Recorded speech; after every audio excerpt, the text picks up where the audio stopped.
Welcome to ACF Chef's Table webinar. For those unfamiliar with the American Culinary Federation, we are the leading organization for culinary professionals offering education, certification, and a community for chefs and food service leaders. If you're not yet a member, today's webinar is a great example of the valuable resources we offer. Today, we'll be joining ACF Chef Elijah Pulley, CEC, as he shares practical ideas and techniques to help bring vegetables from the sidelines to the forefront, both on the plate and in your operation. Feel free to ask questions using the Q&A function at any time. Let's get started by sharing where you're tuning in from in the chat. I'm Christopher Tanner, ACF's Executive Director, and I'm excited that you're all here with us. Let's meet today's presenter. ACF Chef Elijah Pulley, CEC, is a well-rounded and accomplished hospitality professional with a diverse background spanning independent restaurants, catering operations, and private clubs. His career includes key roles on numerous opening teams, where he has helped guide several restaurant projects from mere concept to concrete. After spending 6 years honing his craft in the independent restaurant sector, he earned his culinary arts degree. His dedication and talent were recognized with multiple awards, including being honored as a Student Chef of the Year, receiving the Cooper Knoll Silver Spoon Scholarship, and being named as ACF Young Chef of the Month. Following his father's footsteps, he recently achieved his Certified Executive Chef CEC designation from the American Culinary Federation. Chef Elijah currently serves as the executive chef at the Saddle and Cycle Club in Chicago, Illinois. At this time, I'd like to pass it over to Chef Pulley. Take it away, Chef. I'd like to thank Chef Tanner and the American Culinary Federation for giving me the opportunity to present. My presentation is called Vegetables at the Forefront. This is where we're going to be taking vegetables from being that typical side dish to really putting them front and center of your operation, not only on the plate, but also in front of your guests and, for my practical sense, in front of our members. We're going to cover a variety of topics. We're going to be covering sourcing local, the procurement process, developing a gardening program, how you can highlight seasonality, the blue zones, menu cycling recipes, and applications in the pastry and the savory sense. It's really all about showcasing Mother Nature's natural beauty. I've always felt like vegetables have always been kind of pushed off as something that's just kind of always just a given. You know, when the vegans come in or the vegetarians come in, we always just give them a cauliflower steak or things of that nature. But in my operations, we try to take a lot of pride in where we bring them from. We try to produce as many of them ourselves as possible, and we like to highlight all of the vendors that we partner with. So those are the things that we'll be going over today. We're going to be starting with sourcing local. To me, sourcing local means you're bringing in those ingredients from a 75-mile radius. There are a lot of restaurants and things like that where they say they're using farm-to-table ingredients, but that farm might be on the other side of the country, and it's not really benefiting that local community. I think industrial agriculture has kind of made this idea that you have all these things available year-round, where you see caprese salads in February and things of that nature. But it's also about playing with the seasons. I like to tell my cooks that since we live in Illinois, we have 15 seasons, you know, spanning from early spring to false winter to midsummer. And we always rotate our ingredients based on that. I kind of became passionate about this when I was a cook at a farm-to-table restaurant, where at the beginning of every week, we would go visit the farms. We would gather our ingredients, and that's what we designed our menus based off of. And when the farmer ran out of that stockpile, we'd had to change the dish. It could be within the middle of service. It could be the next day. But all of our ingredients were coming within that 75-mile radius. You know, and what is sourcing local? Sourcing local is procuring local ingredients grown as close to you as possible. When you start going to the farmers markets and things like that, what you're seeing is the entire farmer stockpile. You know, they don't have the mass storage units, the mass bunkers where they're being able to store a lot of product. What they're bringing to those markets is the freshest thing possible. You know, the CSA boxes are a great way to really kind of bond with your farmers. It's basically like a market basket showing up at your door. You know, we get some of those in every now and again for the cooks to kind of play around with and come up with features and things of that nature. But again, with industrial agriculture, there's a lot of things that happen with our food that we aren't aware of. You know, on average, that carrot, it takes a long time for it to travel before it reaches you. a lot of those fruits and vegetables that you find in the supermarkets aren't necessarily the freshest. You know, when you're going to the markets, you're getting a vegetable that has been harvested within the last 24 to 36 hours, and that's really when it's at its peak in terms of flavor and nutrition and appearance. And you know, I think by using those ingredients, that's really going to help it automatically shine. There was a chef that he told me he had this philosophy. It was called "Care About the Carrot." When I was younger, I always thought it was a funny saying that he had, but he always talked about how, you know, you had a farmer that took care of the soil, he took care of planting that carrot, growing the carrot, harvesting it. Someone, you know, packaged it and they shipped it to you, and you're the last person to have ownership of it before it gets processed and eaten within 5 minutes. You know, buying local does more than just making your plates look nicer. It really supports the farmers in the rural communities. I come from a really small farm town where a lot of, you know, my families, my friends, they thrive off of communities that focus around supporting local ingredients. You know, and the market has started to trend towards restaurants that are showcasing those things. They gravitate more towards local ingredients. They want to see seasonal menu fare. I think the day of having that stagnant menu where it's the commodity produce, the commodity vegetables is less inclined to be what the consumer is looking for, and is going to be more leaning towards getting that fresh produce. You know, we used to go to the farmers markets at my prior club regularly to kind of get in that our greens, our vegetables, and things of that nature. And it really helps the membership feel like you're really taking that extra step to make sure you're getting them the best product.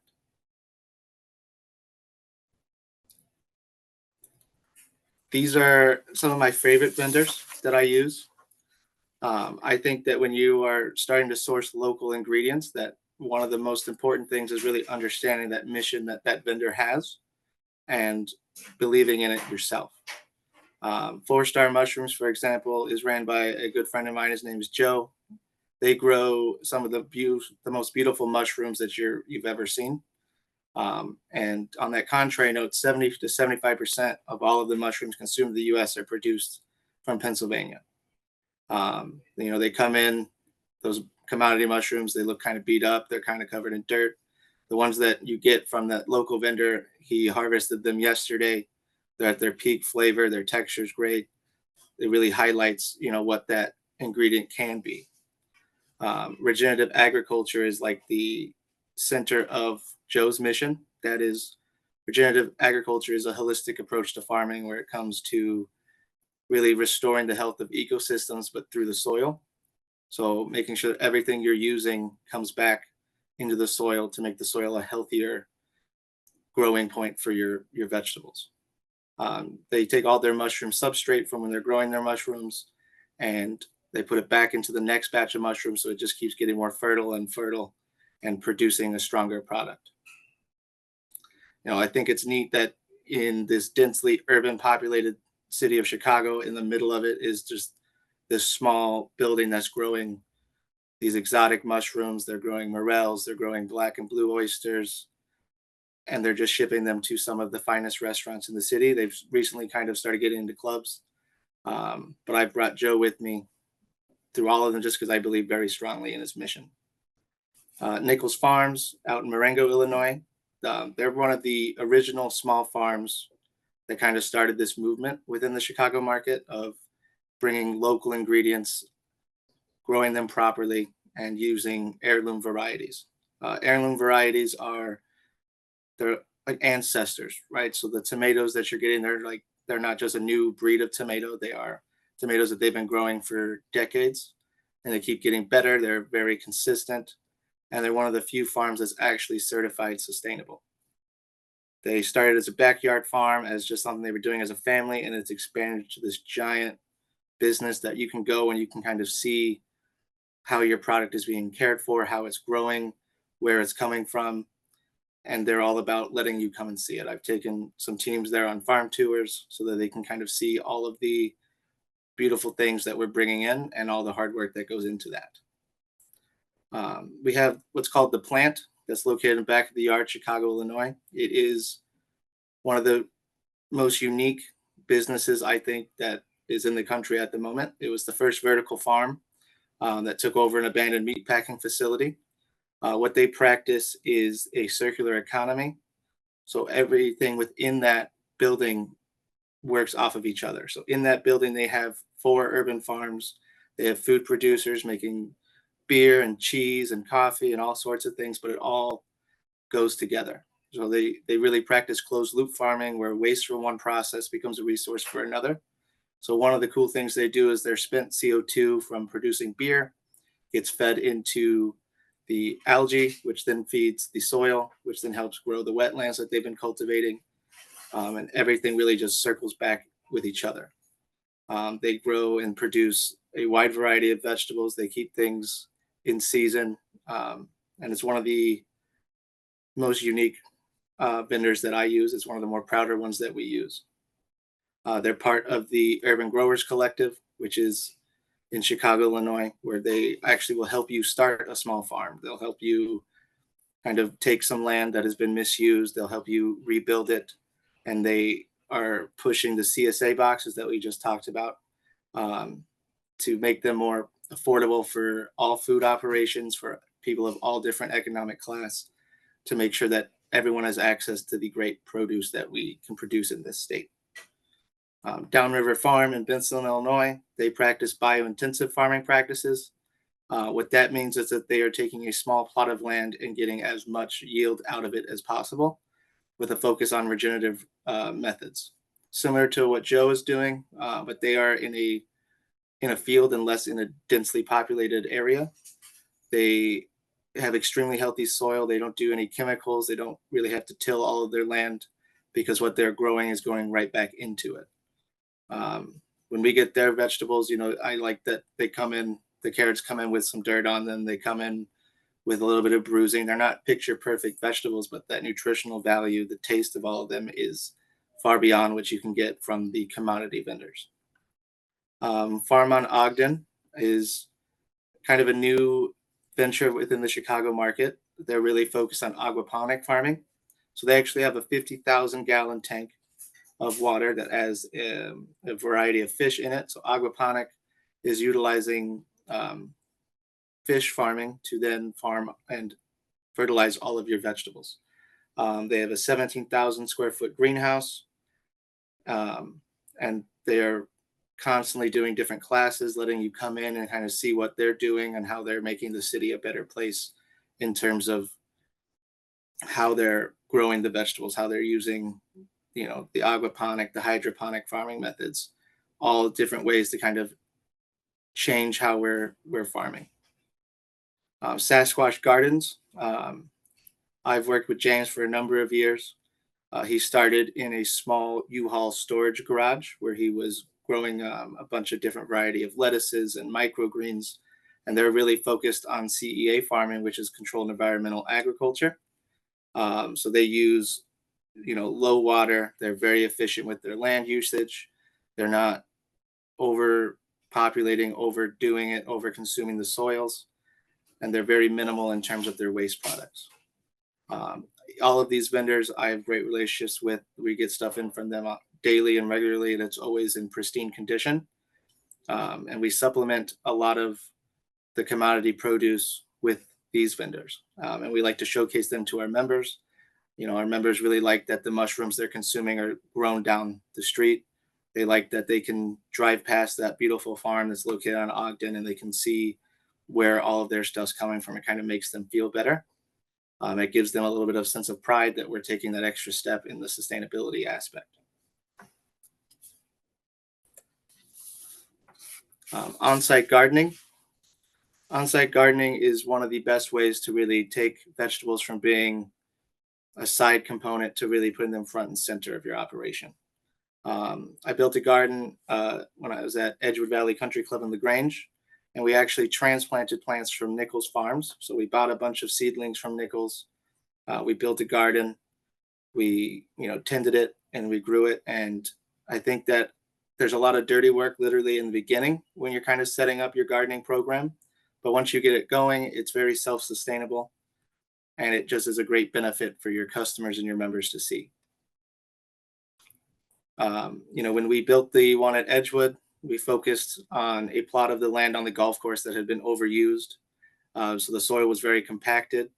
It had flooding issues, didn't have good drainage.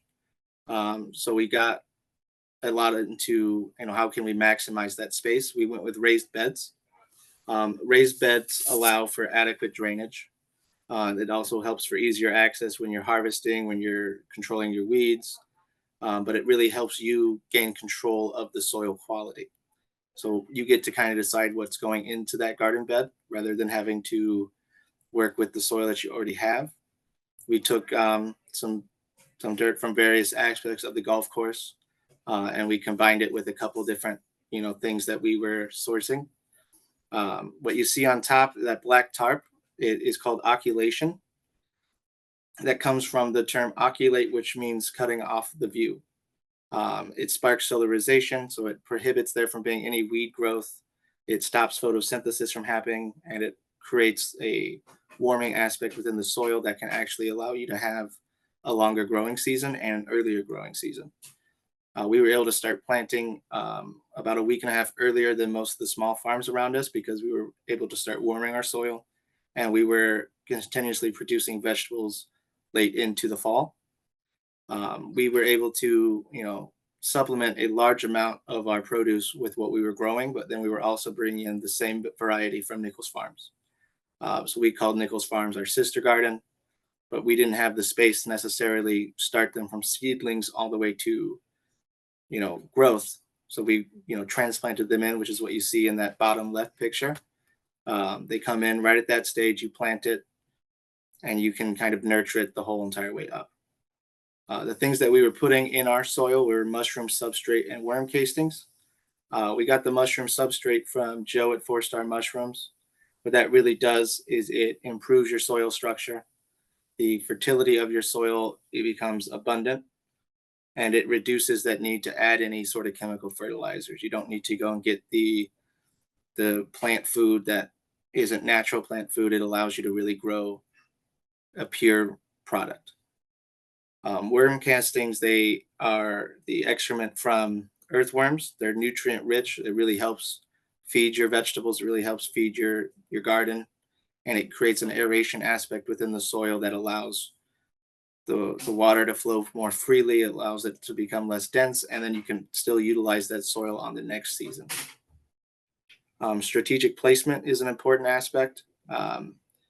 Where we were located with this garden, we didn't really have any tree covering, so everything was really open to the sun, to the environment, and how we place things in certain boxes allowed certain things to thrive a little bit more. We had this Vietnamese cilantro plant that we learned very quickly did not thrive in the middle of the garden. We had to transfer it to the back end to where there's a little bit more shade. And then it started thriving. It was growing, and we were able to utilize all of those things in farm to table dinners.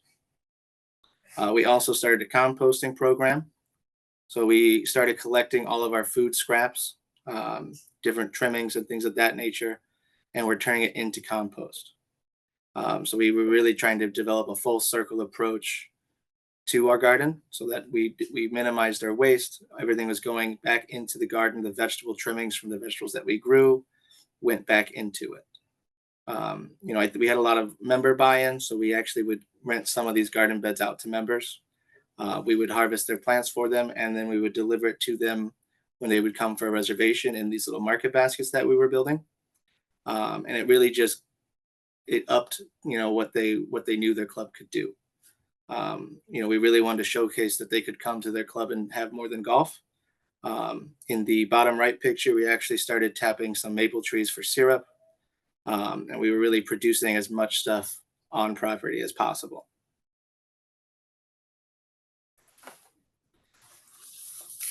The blue zones. Recently, I was just in the Culinary Enrichment and Innovation Program through the CIA, and we got to learn a lot about the blue zones and their diets and the things of that nature.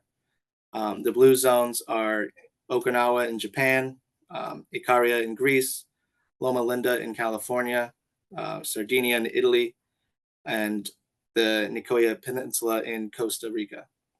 All of these places, they have a longer lasting population. Some of them are living well over 100. They don't really have the chronic diseases and the conditions and things of that nature. because they're utilizing vegetables as the main aspect of their diet. Leafy greens, tomatoes, broccoli, and the infamous Okinawan sweet potato are the big things that they consume.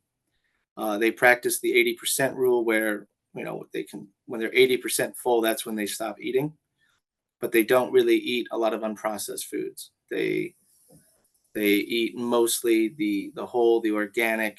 It's a very plant-based approach. And, while they still consume the meat and the dairy, vegetables are really at the sole focus of what they consume.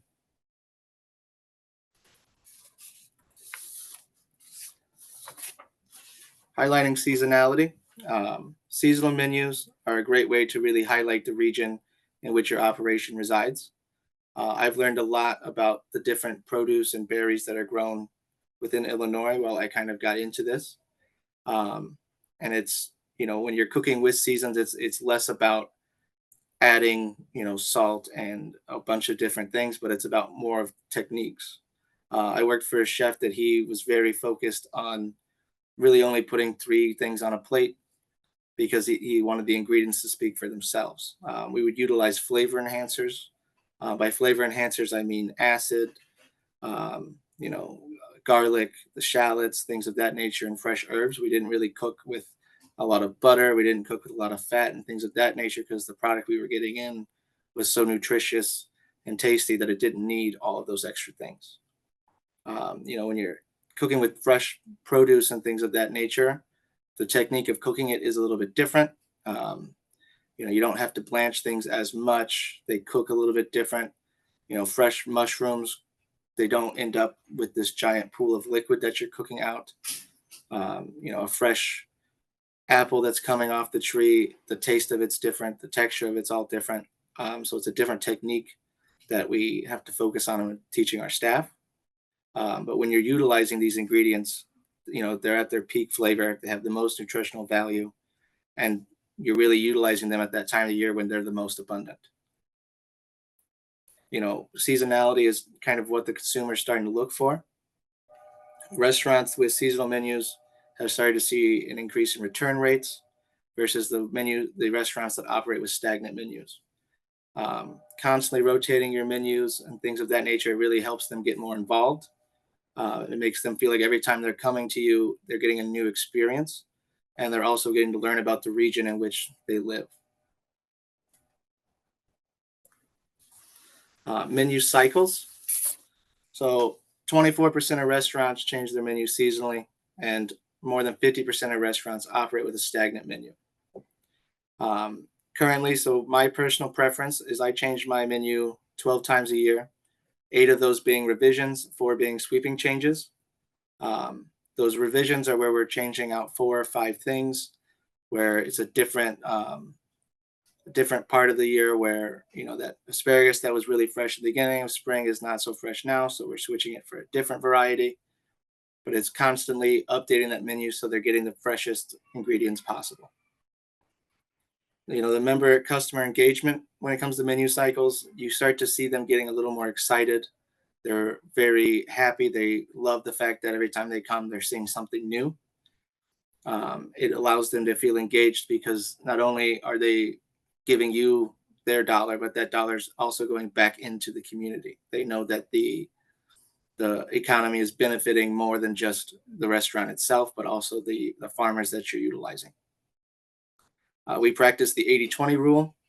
80% of our menu, when it comes to the cycling of it, we focus on the comforting classics. So being at a club, we do have the sacred menu items that we can't touch, but we do utilize seasonal ingredients within them.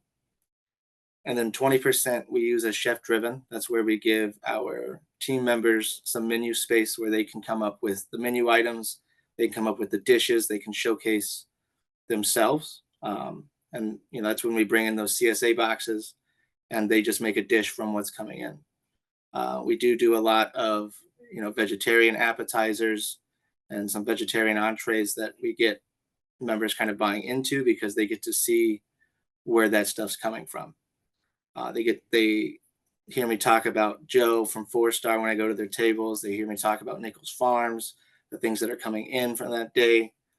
Edgewood, members would come in and they would ask specifically what was harvested from that garden that day.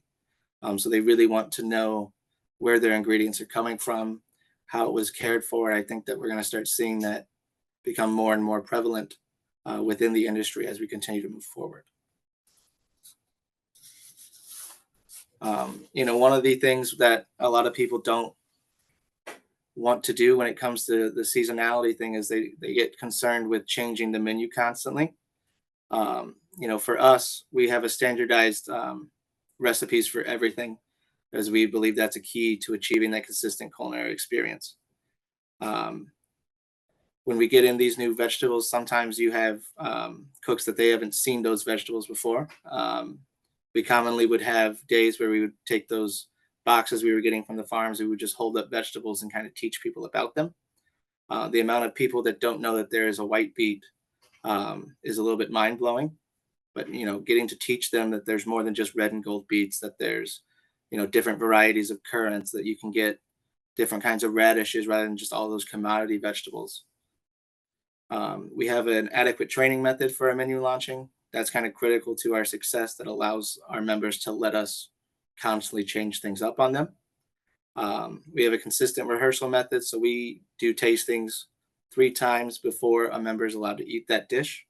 We do one with the F&B team, we do one with just the culinary staff, and then we do one with the front of house service staff, giving them time to see it, taste it, comprehend it before they're trying to sell that to our membership.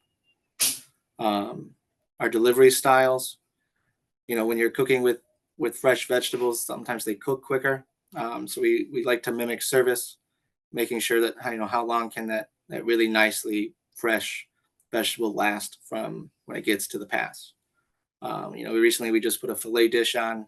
We were using this really nice asparagus, pairing it with these really nice spring onions that we were pickling in turmeric. And we wanted to make sure that when it was going out, that it was in its best stage out of respect to that farmer. So we were, counting how many steps from the stove to the pass before it could hit that table to make sure that it stayed in its nicest shape. We do a lot with the timing and transitions. A lot of vegetables, they have to be stored in certain areas in your cooler. How close they are to the cooler fan, how close they are in the back of the drawer, things of that nature. So we go through all of that while we're, designing the menu. Engaging with your staff is a very important aspect. It's important to make sure that they're understanding where those things are coming from, why you're using those ingredients, how to really maximize the flavor within those, and how to really prepare them. For those things, we utilize station binders. So that what you see in that left picture is binders for every single station. We do operate out of a master binder that has all of our procedures and things like that. But each station gets a binder that has their own recipes. It has, all the information on where we're procuring from, so that if they're ever asked a question, they kind of know how to answer it. We also utilize these spec sheets that you see on the right, that gives them all the information they need to really succeed. It shows them how to plate it, how to really highlight everything. So that way, when our members are receiving that dish, it looks the same every time, and it delivers that consistency. Consistency is a harder thing to achieve when you're using the seasonal ingredients, just because, your peppers don't come in the same size. You don't have a lot of uniformity in your vegetables, but you do have a better flavor profile. So finding ways to kind of get around the odds and ends and the curves that are thrown at you when you're using that farm produce, we've found ways to insulate ourselves by utilizing different methods.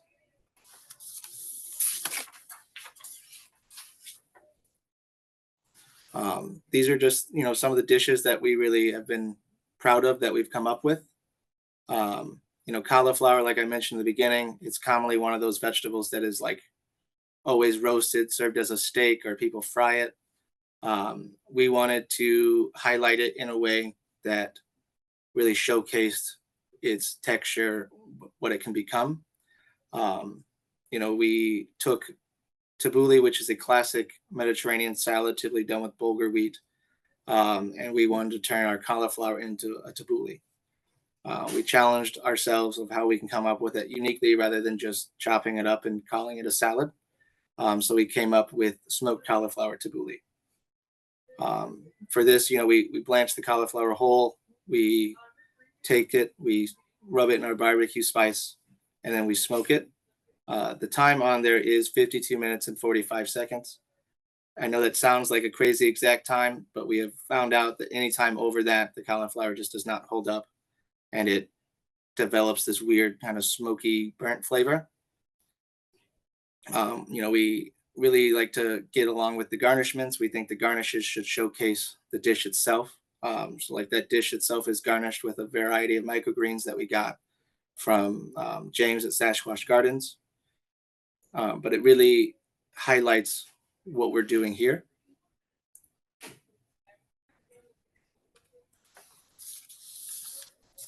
Carrot ossobuco is another one. It's a vegan interpretation on an Italian staple.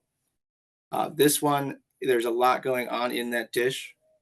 When you're, utilizing what I mentioned as flavor enhancers, things like taking mushrooms and drying them and turning them into that umami powder really help bring that dish to life. Our flavorful braising liquid, we use mirepoix, we use fennel, we use heirloom tomatoes that we're getting from Nichols, and we add a little bit of red wine. So we're really kind of trying to mimic that ossobuco dish, but also presenting vegetables in a fashion that people understand what ossobuco is. So they're kind of more inclined to give it a try. I was surprised at how much this dish sold. We took collard greens that we were getting from a small farm. We turned it into like a superfood pesto. And we worked with a lot of aromatics. So when that dish came out, when it sat down in front of you, you were kind of smacked in the face with a bunch of different aromas. We took pearl onions, we had orange in there, the collard greens, and it really just made it kind of a show-stopping plate. When we use Thumbelina carrots for this one, so that way when we braise them, we can get nice portion sizes. I don't personally peel my carrots. I think that's kind of a big debate amongst chefs is whether you should peel carrots, whether you should wash mushrooms. I prefer to keep the peel on. There's a lot of nutritional value within them. But we would braise them. Once they were kind of fork tender, we would split them, sear them, so you kind of develop that kind of charred crust that you see on the ossobucos.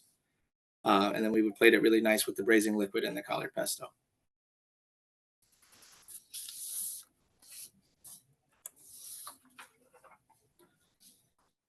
Brandy roasted mushrooms. So to me, mushrooms have always been a simple throwaway that people use for garnishing on burgers and steaks and omelets. We actually get in 3 kinds of mushrooms from Joe. We get golden chestnuts, which you see on the right, and then we get both black and blue oysters, which you see on the left. The one thing you'll notice about Joe's mushrooms is how clean they are and how they actually look very fresh. A lot of times, again, like when you get those mushrooms in from your commodity vendors, they look old. They have a lot of dirt on them. They're very beaten up. But these have, every box comes in looking like this, and the pride that I think the cooks get from seeing these, it's very exciting. When I started at Saddle and I did my tasting, I procured a lot of my own ingredients because I really wanted to showcase to Saddle what I was kind of bringing to the table was all these local vendors. And when I came in with 18 pounds of mushrooms, all the cooks here during my tasting were just kind of shocked at how nice they looked. The varieties that you can get from them kind of really highlight their mission. The key difference between those freshly harvested and commodity mushrooms is, not only the nutritional value, but the flavor and the texture itself. We use this mushroom mix on everything. We use it in our salads. We use it in risottos. We do use it as our burger and our steak toppings, but it's less about being a simple garnish and it's actually becoming more of a star of the plate. We add some basil, we add some brandy, some julienne shallots, and we roast them for a very small amount of time just because you don't have to cook them as long. When you cook those creminis and buttons, you're cooking out a lot of excess moisture.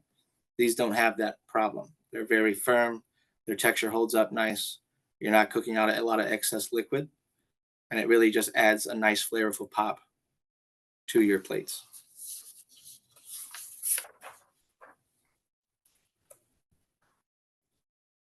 Going back on the blue zones, one of the big dishes that I like from there is the Okinawan sweet potato. And we were kind of focusing on ways that we can use it. During our CEIP module, we focused a lot on desserts in one of the courses, and it was about having a minimal approach to sugar consumption and using that natural sweetness from the vegetable itself. Learning how to take vegetables and kind of using them in the dessert aspect. That's more than just carrot cake. That's more than just taking a vegetable and pureeing it into ice cream. This has a fairly low amount of sugar, especially in the filling, because there's so much sweetness within the sweet potato itself. You can top it with a hapia topping. That's coconut and cornstarch. So again, not a lot of sugar goes into their diet, but they prioritize naturally occurring sweetness. So rather than adding a bunch of the artificial sweeteners, adding a bunch of different butter and brown sugars and things of that nature, they're focused solely on how they can utilize that ingredient and get the sugar consumption that they're looking for.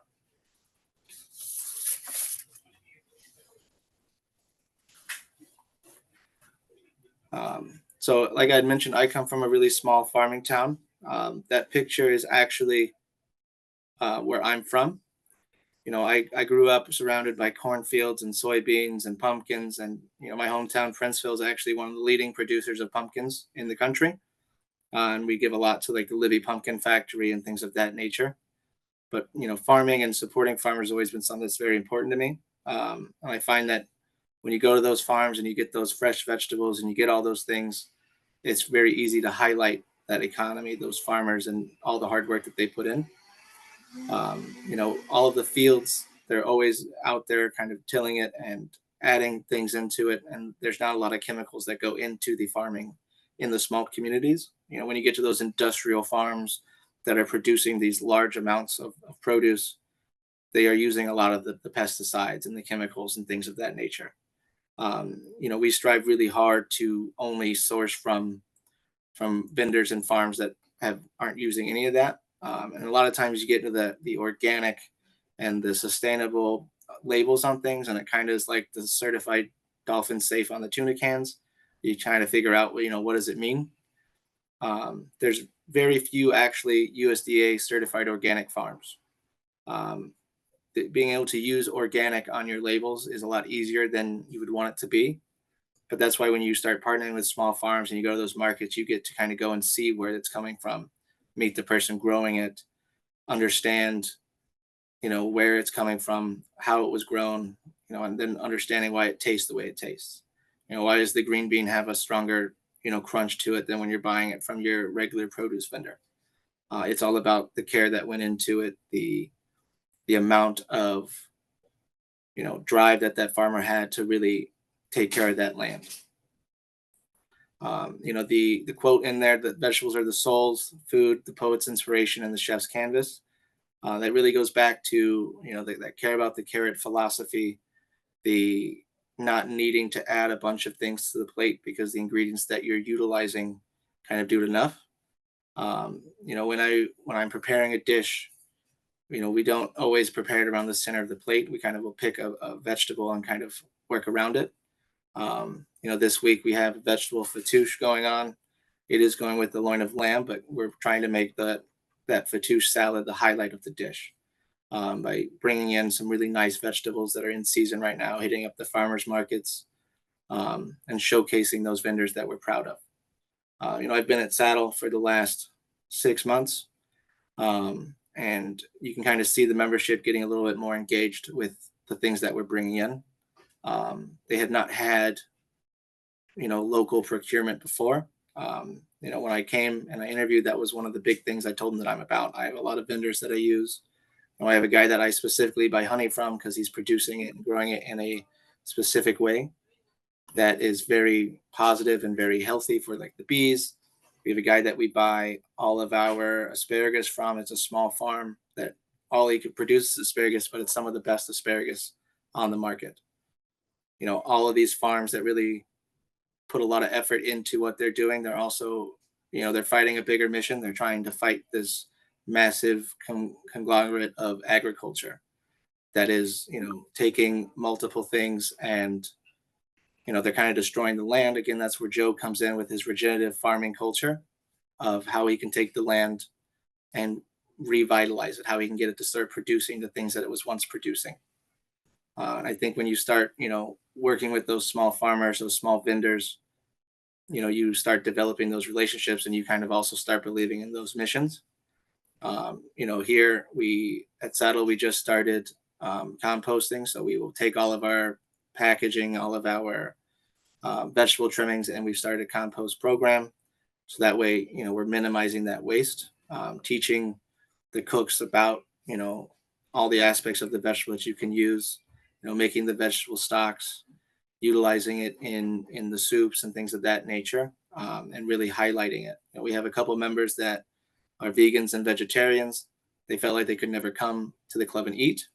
But now that we've really started highlighting all these local vendors in their farms that like they drive past or that they see, they take a lot more pride in their club and in the meals that they're ordering.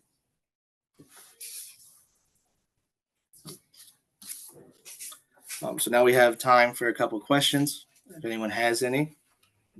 I've got a few for you, Chef. All right, I'm ready. First one, what inspired you to start looking for ways to prioritize and feature vegetables more in your dishes, and why do you think it's important? So I got the privilege of working with some really talented chefs because again, the town that I'm from, there's only 700 people in it. And they were really focused on, solidifying that local economy. So it kind of was always stuck with me. And when I came to the big city of Chicago, again, the tallest thing I'd ever seen was a corn silo. And now there's these giant skyscrapers. And a lot of people, like, they don't know where their food's coming from.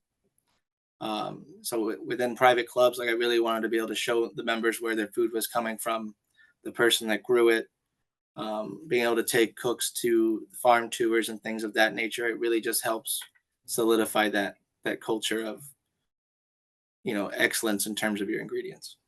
Love that. I come from a very rural part of New York originally, and up the Adirondacks, and grew up around a lot of farms in different areas like that. And being down here in Jacksonville, Florida, I don't see as many of those farms down here. We get strawberries, but they're big farm strawberries, unfortunately. But I miss a lot of that. So it's awesome that you have that. So here's another question. And you're in Chicago though, so for you to be able to do that and have that on-site gardening, I got another question is, what's your opinion is the biggest benefit of having that on-site garden for your work?